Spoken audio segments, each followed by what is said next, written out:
Hey, hi guys, welcome back. All right, so this is going to be a today's topic video. It is going to be for the 19th of September. This is the one where if you'd like to enter to win a free read with me, you can do so by writing the word empowered in the comment section, being subscribed, and giving this video a thumbs up. Those three things get you entered to win, and I do choose a subscriber each week. I haven't done so yet. That will be happening in tomorrow's video. Also, don't forget that we're still doing the series. We'll be on our third week of the 10 weeks of what I call Make Mondays Suck Less, where I pick 10 subscribers and I do a free card pull for 10 people. So that's in addition to the fact that I'm doing the one winner that's a lengthier storytelling. So if you didn't see last week or the week before the Make Monday Suck Less, that is the video that you will go ahead and enter to win on, okay? For if you want to be one of the 10 single card pulls, okay? So there you have it. And there's a playlist that is called that. I've just created a playlist, so that's easy for you to find. Okay, now let's get to this. So we have the Hierophant card. Hierophant, yes, it can be marriage. Yes, it can be anything of supreme belief systems, structures, structures of authority, structures of rules, regulatory bodies. This is also Taurus energy. This feels to me like someone's thinking a lot about something very serious. Let me leave it there. I first am under the impression that someone is thinking very much about a marriage, about how serious that would be, about what would the ramifications of marrying a certain person be. We have a Six of Swords. We have a Boy of Wands. So on one hand, this character is not just thinking about this like as a fantasy, like, I wonder if I could marry that person. I wonder what our life together would be like. This is almost like someone who could be saying, I wonder if they would be willing to have a marriage, like in a church, since that's my religious background. Maybe it isn't theirs. Maybe we don't share the same background, but could we find a way to make peace with that? Because I really want this. This is somebody who is there. Everything about this is nudging them. This is new territory for them. I don't know if this character has ever contemplated like something this serious, this real, that could be fraught with difficulties, and they're saying, but I don't care because this feels right to me. I want to marry this person. I don't care if we are different religions. I don't care if that's not normally the way they would do things or I would do things. Could we make this work? Because I really want to make this work. And all of my guides tell me that even though I've never gone down this road before, I want to. I think this is supposed to be the direction my life goes. I want this to be part of my symphony. Okay, it does not have to be marriage, but that's my first impression. We have a Nine of Wands. We have the Boy of Cups. We have the Hermit. Well, this person's a busy little bee, aren't they? Busy little bee concocting what it is that they want to say. They keep coming across as a page, by the way.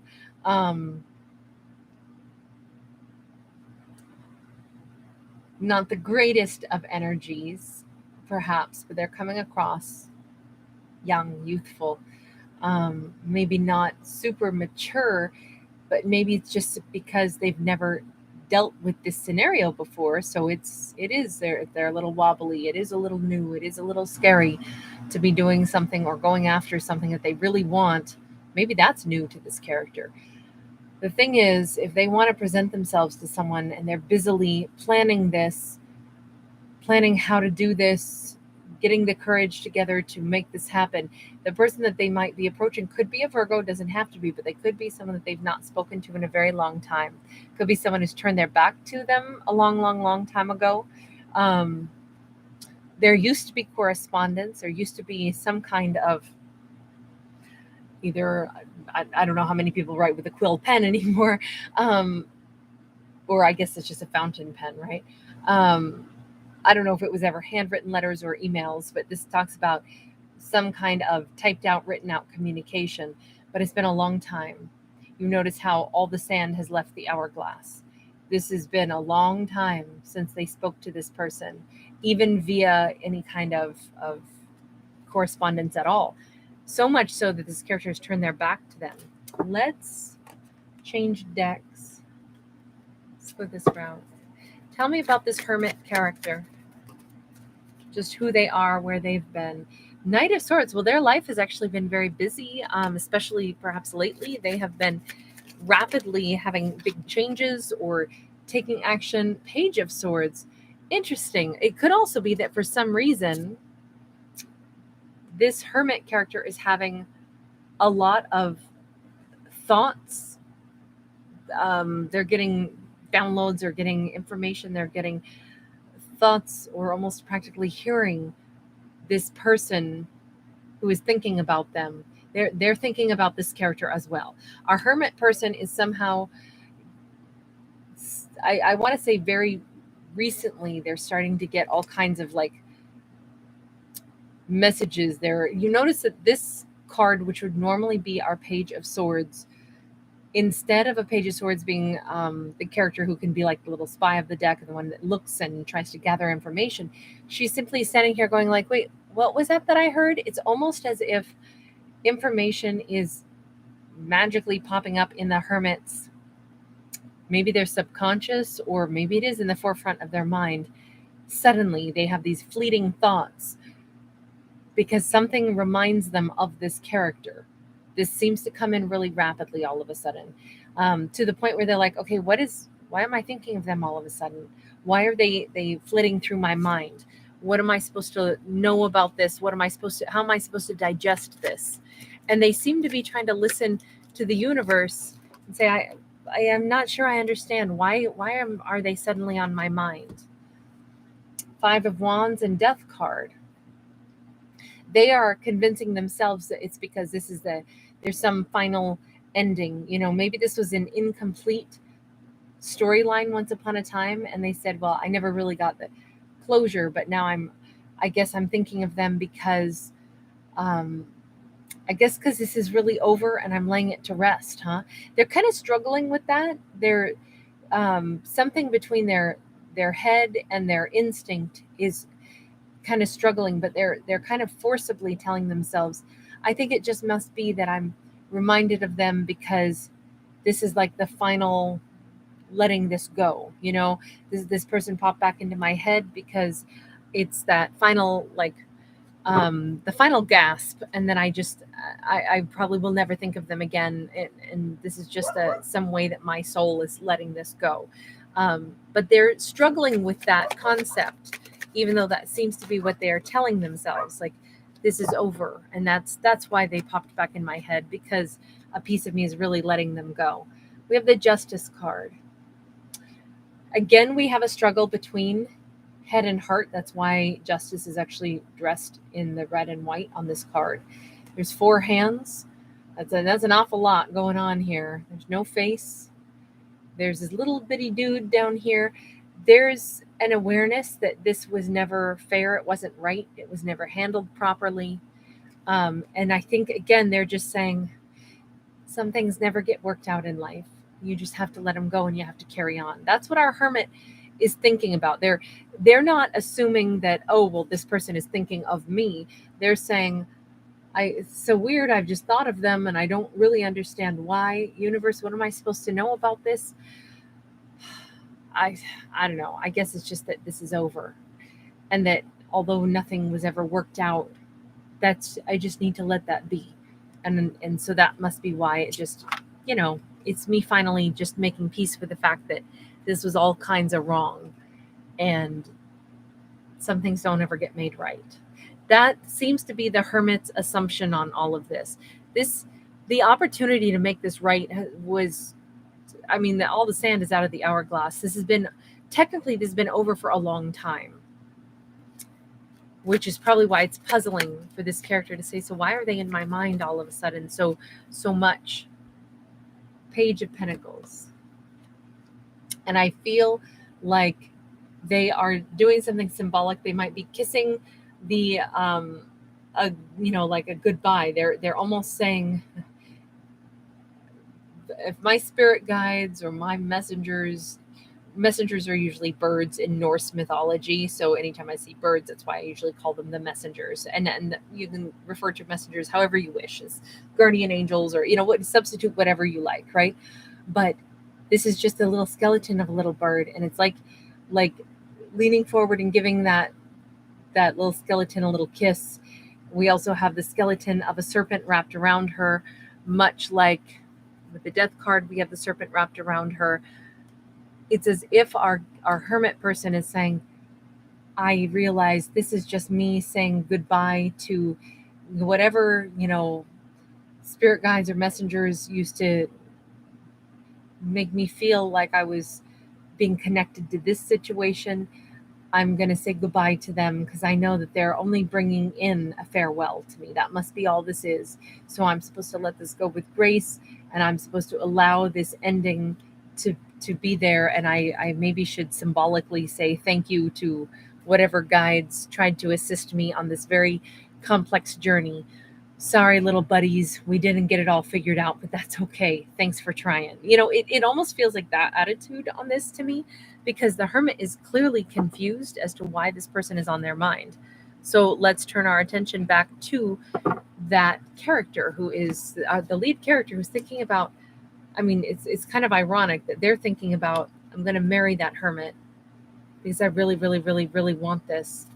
And the hermit's over there going, I don't know. I haven't heard from somebody in so long. Why are they in my mind? Oh, it must be because I'm supposed to let them go completely and forget that this was ever even a chapter of my life. That's some pretty extreme distance between these two. So on this side of the equation, the person who's thinking about marriage, the possible Taurus in this, we have a Knight of Cups, and we have that Justice card again. They are wanting to come forward with a love offer. They are also coming forward knowing full well, just like our hermit knows, nothing was ever handled right. And yet this character seems to be marching forward, coming forward. Why are they doing this now? Seven of Cups. I don't even know if they can answer that. They simply, they don't know how anything will work. They don't know what to do. They only know that they have to try. Nine of Cups, because they want this, because this would be making themselves happy. What do they think about that Justice card? Because there is an awareness, all kinds of, this is layers of messed up. We have Eight of Wands. They're saying, yeah, I know I have a lot to explain about that. Yeah. Explain what? How do you explain this, whatever has happened here? The Star card, the Two of Pentacles. They may be saying that their life had to get balanced first. They had to do some significant healing. They didn't know when that healing was going to be done. They were juggling, trying to get their life in order, trying to get themselves. Tell me about this Star card. Star can be looked at in a couple different ways, but Page of Wands. I don't think this person was truly independent until now. I'm feeling like they had something that was, this person still comes across as very, like maybe they're new to making choices for their own life. Maybe whatever they had to heal from, maybe they were used to like other people kind of like being present, being caretakers for them almost. And then they got themselves healed up enough that they could, for the first time in their life, make their own choices and really choose what they wanted. Because that Page of Wands, that's the first time in their life this person has ever really been off on their own, doing their own bidding. Queen of Pentacles in the reverse. I'm wondering if they finally are not under the control of maybe a kind of a karmic mother figure. We have the Moon in the reverse. We have the Ace of Cups upright. There's that High Priest, which is a Hierophant again, and a King of Swords upright. It feels like this person has finally solved the, like, what do they really want? Who do they really love?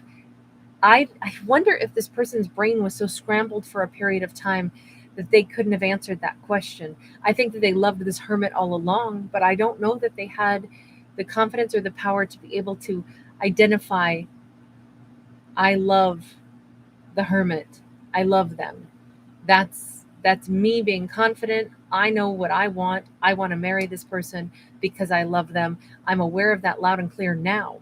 But at one point in time, it's almost like they were under somebody else's oppressive guidance, that was for them to be like independent for the first time ever is that means they weren't up until now. And this is a karmic and toxic and controlling individual when they're in the reverse. Now, this is what they had to heal from, and they were unclear on how to do that for a period of time. Yes, they made a lot of mistakes. Um, they didn't treat the hermit fair, but I don't know that anything in their own life was fair either up until this point where they really had their own autonomy. Tell me about the Queen of Pentacles in the reverse, that very controlling individual. We have got a Nine of Swords in the reverse, and we got the Hanged Man upright. That person might have pretended like, what do you mean? I'm not controlling you. You're free to do whatever you want. I just care about you, so I give you these really wonderful things that you should consider, that really served to like confuse this person. It feels like they pretended like, what do you mean? I'm not causing you any distress. I'm just bogging you down so badly that you don't know up from down anymore. Somehow, this person was maybe very sugar coated, very honey coated in the way they made sure that this person couldn't make their own decisions or couldn't move forward toward their hermit. They produced great delays, but they kind of did it trying to act like they were a little angel that wasn't. Oh, what do you mean? I'm not causing you any problems between you and the person that you want to be with. Liar, liar, pants on fire. We got that Seven of Swords. This person was, whoever that Queen of Pentacles in the reverse was. It doesn't have to be a mother figure, but it was someone who interfered heavily on purpose, all the while pretending, what? Me? It's like, yeah, you. And you did it. It tangled this person's mind up for quite a while, to where it was really hard for them to come to something so simple as, I know who I love, I know who I want to be with, and I'm making my own choices. They're at that point now. So what do? Forgive me, I don't know how loud it is. I can hear my pup is barking just outside, protecting the perimeter. He's on patrol tonight. Forgive me if I don't know if the mic picks that up very loud or not. We have the Eight of Wands. This person is coming in to communicate any way we slice it, and they are headed in with a direct intention here. I'm gonna let this one sit, mostly because I don't want my dog to keep barking. I need to go check on him. But I'm gonna let this one sit and just be a completed story here, because ultimately these two have to talk it out. If they're gonna have another opportunity, there's a lot of explaining to do. I have to stop now because now I can't even speak. You guys take care. Thanks for being here. Bye-bye. Aries, my love.